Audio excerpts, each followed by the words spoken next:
Guys, welcome back to my channel. आज मैं explain करने वाली हूँ लॉस्ट लव एंड टाइम का एपिसोड नंबर 9। जिन लोगों ने पिछली वीडियोस को नहीं देखा है तो वो जाके पिछली वीडियोस को देख ले। तो चलिए बिना किसी देरी के स्टार्ट करते हैं एपिसोड नंबर 9।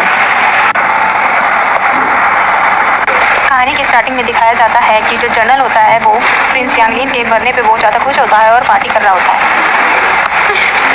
उसके बाद वो किंग चान के पास आता है और उससे कहता है, और जो सोल्जर है वो जनरल से कहता है कि अब इसका क्या करें। तो जो जनरल है वो कहता है कि प्रिंस यांगलिन जो है वो मर चुका है, तो अब ये हमारे किसी काम की नहीं, इसीलिए जाकर कमरे में बंद कर दो। पहले बोले अब ये हमारे किसी भी काम की नहीं है। उसके बाद किंग चान कहती है कि जो प्रिंस यांगलिन है वो अभी नहीं मरे हैं, वो एकलौते ऐसे इंसान है जो पूरे ब्लैक आर्मी को लीड करते हैं, कमांड देते हैं, वो इतनी आसानी से नहीं मर सकते।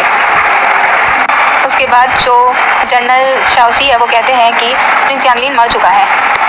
उसके बाद वो एक गार्ड को आदेश देते हैं कि किंग चान को कमरे में जाके बंद कर दिया जाए। उसके बाद हमें सीन दिखाया जाता है, बहुत सारे सैनिक वहाँ पे आके जनरल के सैनिकों पर हमला कर देते हैं और इन सैनिकों को कमांड 11 प्रिंस दे रहा होता है। हमें सीन दिखाया जाता है किंग चान का, जहाँ पर वो अपनी गोल्डन बटरफ्लाई से कुछ कर रही होती है। उसके बाद वहाँ पर जनरल शाओसी आ जाते हैं और किंग चान और जनरल की वहाँ पर फाइट हो रही होती है। उसके बाद हमें सीन दिखाया जाता है सभी सैनिकों का, जहाँ पर एक सैनिक जो है वो पहचान लेता है उस लाश को कि वो प्रिंस यांगलिन की नहीं है। उसके बाद हमें सीन दिखाया जाता है जनरल और किंग चान का, जहाँ पर किंग चान जो है वो हार चुकी होती है उस फाइट में, और उसी वक्त प्रिंस यांगलिन आकर किंग चान को बचा लेते हैं। जनरल किंग चान को देखकर शॉक हो जाता है और वह कहता है कि मैंने तो तुम्हें मार दिया था, तो तुम जिंदा कैसे हो। प्रिंस यांगलिन कहता है कि तुम्हें क्या लगा कि मैं तुम्हारी किसी भी प्लान को समझ नहीं पाऊंगा। उसके बाद जो जनरल है वो मर जाता है और किंग चान ने अपनी बहुत ही ज़्यादा पावर्स का यूज़ किया था, जिस वजह से वो कमज़ोर हो गई थी और वो वहीं पर भी होश हो जाती है, जिसे प्रिंस यांगलिन किंग चान को संभालते हैं। उसके बाद हमें सीन दिखाया जाता है किंग चान और प्रिंस यांगलिन का, जहाँ पर वो घर आ चुके होते हैं और प्रिंस यांगलिन सूप बना के लाता है, जिसे किंग चान पीने के बाद किंग चान पूछती है कि मुझे बचाने के लिए आप वहाँ खुद क्यों आए। तो प्रिंस यांगलिन कहते हैं कि मैं बस वरिड था तुम्हें लेके, तुमने कई बार मेरी जान बचाई है इसीलिए, और तुम्हारी और मेरी लाइफ बॉन्ड हो चुकी है, इसलिए मुझे तुम्हें बचाने के लिए आना पड़ा। उसके बाद किंग चान उन्हें थैंक्स कहती है उसकी जान बचाने के लिए। उसके बाद प्रिंस यांगलिन कहते हैं कि अगर अगली बार तुम जब भी कभी डेंजर में होगी तो तुम अपनी फिंगर को बाइट कर लेना, जिससे मुझे पता चल जाएगा कि तुम डेंजर में हो। उसके बाद हमें सीन दिखाया जाता है उसी प्रिंसेस के महल के जेल का, जहाँ पर कुछ सैनिक आए होते हैं प्रिंस यांग जैन को मारने के लिए, पर प्रिंस जैंग की जगह पर उनका एक सेवक होता है, जिस वजह से प्रिंस जैंग बच जाते हैं और जो सभी सैनिक हैं वो पकड़े जाते हैं। उसके बाद हमें सीन दिखाया जाता है जनरल शाओसी के उस कैंप का, जहाँ पर उनका बड़ा भाई आया होता है और वो अपने भाई को मरा हुआ देखकर प्रिंस यांगलिन पर बहुत ही ज़्यादा गुस्सा होता है और वो कहता है कि वो प्रिंस यांगलिन को जान से मार देगा। उसके बाद हमें सीन दिखाया जाता है प्रिंस यांगलिन के बड़े भाई का, जहाँ पर वो बातें कर रहे होते हैं कि अभी तक प्रिंस यांगलिन जो है उनके मरने की कंफर्मेशन रिपोर्ट नहीं आई है, और उसी वक्त वहाँ पर प्रिंस यांगलिन आ जाते हैं। उसके बाद हमें सीन दिखाया जाता है 11th ब्रदर प्रिंस यांगलिन और उनके भाई का, जहाँ पर वो सब साथ में बैठकर बातें कर रहे होते हैं। प्रिंस यांगलिन बताते हैं कि जहाँ पे वो कहते हैं कि जो पिक्सन कंट्री के जनरल हैं उन्होंने इतनी आसानी से जो प्रिंस यांगलिन का कैंप है वहाँ पे आकर सभी सैनिकों को मार डाला, वो यहाँ पर भी आ सकते हैं और इसीलिए वो यहाँ आए हैं ताकि यहाँ पर सभी लोगों की जान बचा सके। उसके बाद 5th ब्रदर कहते हैं कि उन्होंने कहा था कि वो सभी सैनिकों और कैंप वगैरह का पूरा ख्याल रखेंगे, पर वो ऐसा नहीं कर पाए। ये उन्हीं की गलती है, जिस वजह से पिक्सन कंट्री के जनरल कैंप में आके उन सभी सैनिकों को मार डाला, जिसके लिए वो प्रिंस यांगलिन से माफ़ी मांगते हैं और कहते हैं कि वो उन्हें पनिश करें। तभी उनके घुटनों में दर्द होने लगता है और 5th ब्रदर कहते हैं कि ये बहुत ही ज़्यादा पुरानी चोट है। उसके बाद प्रिंस यांगलिन कहते हैं 5 साल पुरानी, ये 5 साल पुरानी चोट है ना, जब आपने मुझे बचाते वक्त लगा ली थी। उसके बाद 5th ब्रदर जो है वो कहते हैं कि आपको अभी तक याद है। उसके बाद वो कहते हैं कि चलिए इन सब बातों को छोड़िए। आपका ब्रदर कहते हैं कि आपके शरीर का पॉइजन कैसा है, अब तो आप बिल्कुल ठीक लग रहे हो, जिसे सुनकर जो प्रिंस यांगलिन है उन्हें और 11th ब्रदर को 5th ब्रदर पे शक होने लगता है। उसके बाद हमें सीन दिखाया जाता है किंग चान का, जो उस कैंप में आई होती है प्रिंस यांगलिन से मिलने के लिए, पर वो कैंप के बाहर 5th प्रिंस के उस सेवक को देख लेती है जो उनकी बातें सुन रहा होता है। उसके बाद सीन दिखाया जाता है प्रिंस लियांगलिन और 11th ब्रदर का, जहाँ पे 11th ब्रदर कहते हैं कि 5th ब्रदर को कैसे पता चला कि आपके शरीर में पॉइजन था, जिस पर प्रिंस लियांगलिन कहते हैं कि लगता है कि मैं किसी एनिमी के हाथों नहीं बल्कि किसी अपने के ही हाथों मारा जाऊंगा। उसके बाद हमें सीन दिखाया जाता है उसी सेवक का, जहाँ पर किंग चान जो है उसका पीछा कर रही होती है और वहाँ पर उस सेवक से मिलने के लिए एक पर्सन आता है और वो सेवक उस पर्सन को बताता है कि जो प्रिंस लियांगलिन है वो अभी तक मरा नहीं है, वो अभी भी जिंदा है। प्रिंस लियांगलिन को शक हो गया है कि पॉइजन जो है वो प्रिंस यांगची ने ही दिया है, जिस वजह से हम सबका नाम भी बीच में आ सकता है। हमें पहले से ही प्लानिंग कर लेनी चाहिए फ्यूचर की। उसके बाद वो जो ब्लैक ड्रेस वाला पर्सन होता है वो कहता है कि अभी जो चल रहा है हमें पहले उसे ठीक करना होगा, फ्यूचर की प्लानिंग हम बाद में करेंगे। हमें 5th प्रिंस साउजी को मारना होगा जिस वजह से हम सबका नाम बीच में ना आ सके। जिसे सुनने के बाद जो किंग चान है वो कहती है कि मुझे प्रिंसी को बचाना होगा। प्रिंस यांगलिन को बताने के लिए वो कैंप में आती है कि प्रिंसी की जान खतरे में है, पर वहाँ उसे कोई भी नहीं मिलता। उसके बाद बाहर वो एक सैनिक से पूछती है कि प्रिंस यांगलिन कहाँ है, तो जो सैनिक है वो बताता है कि प्रिंसी और प्रिंस यांगलिन दोनों ही साथ में हैं। उसके बाद हमें सीन दिखाया जाता है 5th प्रिंस और प्रिंस यांगलिन का, जहाँ पर 5th प्रिंस कहता है कि आज ब्लैक आर्मी का 9th रेड का फर्स्ट डे लॉन्च हो रहा है, तुम्हारा प्लान बहुत अच्छा है। इससे तो मैं अभी बहुत ज़्यादा इम्प्रेस हो गया। उसके बाद प्रिंस यांगलिन कहते हैं कि आपको कैसे पता चला कि मेरे शरीर में पॉइजन था।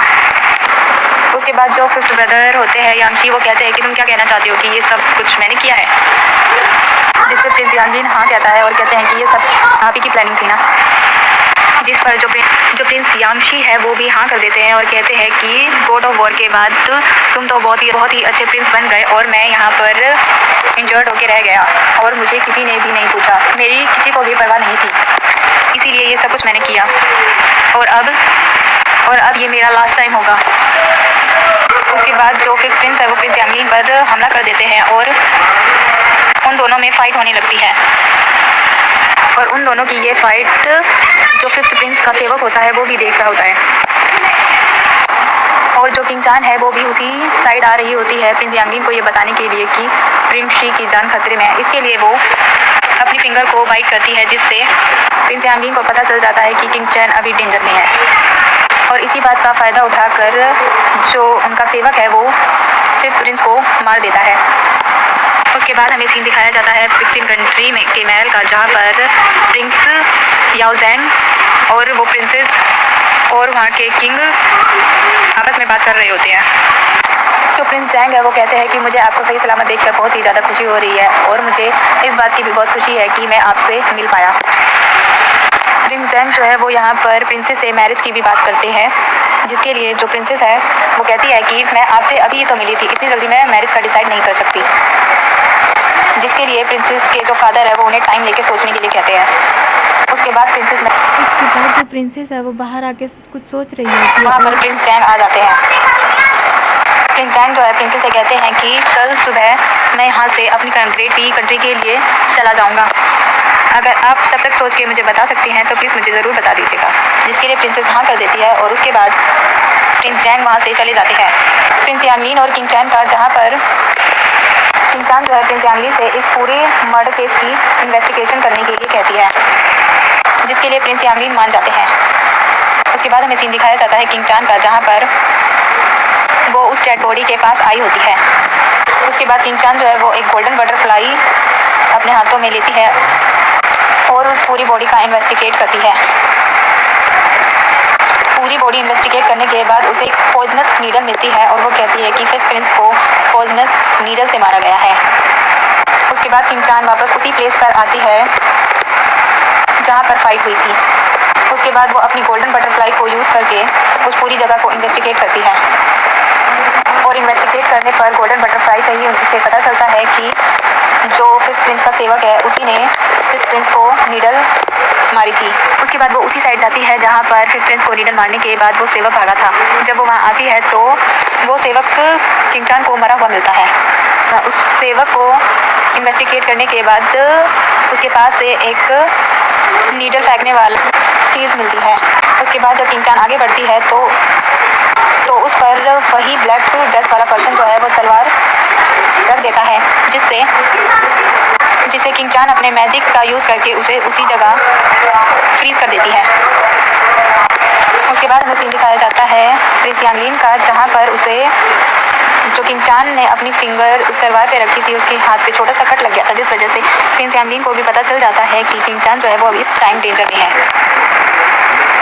उसके बाद जो 11th ब्रदर है वो प्रिंस यांगलिन को कहता है क्या अभी किंग चान जो है वो डेंजर में है, क्या हमें उसे बचाने जाना चाहिए, जिसके लिए प्रिंस यांगलिन जो है वो मना कर देते हैं और कहते हैं कि अभी इसकी ज़रूरत नहीं है। उसके बाद हमें सीन दिखाया जाता है किंग चान जो है वो एक प्लेस पर आई होती है और ये प्लेस का जो एड्रेस है वो उसी ब्लैक ड्रेस वाले पर्सन ने दिया होता है किंग चान को। किंग चान जब उस प्लेस पे आती है तो उसे ब्लैक ड्रेस वाली वही लड़की मिलती है जिसने पहले के एपिसोड में किंग चान पर हमला किया था। किंग चान उसे नीडल वाली चीज़ दिखाती है और उससे इसके बारे में पूछती है। इसके लिए वो जो ब्लैक ड्रेस वाली लड़की है वो मना कर देती है और वो कहती है कि इन सब के बारे में उसे कुछ भी नहीं पता। उसके बाद किंग चान वापस से उससे यही सवाल पूछती है, लेकिन वो ब्लैक ड्रेस वाली लड़की मना कर देती है और वो बहुत ही ज़्यादा गुस्सा करती है किंग चान पे और उसे बंदी बनवा लेती है।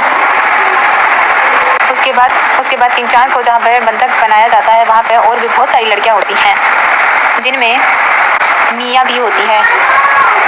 किंग चान जब मिया के पास आती है तो मिया पूछती है क्या तुम मुझे जानती हो, तो किंग चान उसे बताती है कि हम मैजिक से हैं, जिस पर मिया कहती है कि उसे कुछ भी याद नहीं है और वो यहाँ पर कैसे आई है उसे ये भी नहीं पता। उसके बाद किंग चान जब वहाँ की सभी लड़कियों को चेक करती है तो उसे पता चलता है कि इन सभी में डार्क सोर्स है। उसके बाद किंग चान कहती है कि मैं तुम्हें सबसे पहले तुम्हारी पावर्स रिटर्न करती हूँ, जिस पर मिया कहती है कि क्या तुम बिना सील को तोड़े मुझ में पावर्स डाल सकती हो। ये ड्रामा खत्म। अगर आपको मेरा ये एक्सप्लेनेशन पसंद आए तो प्लीज़ मुझे लाइक करें, शेयर करें एंड सब्सक्राइब करें और मुझे कमेंट करके बताएं कि आपको ये एक्सप्लेनेशन कैसा लगा। Thank you so much for watching.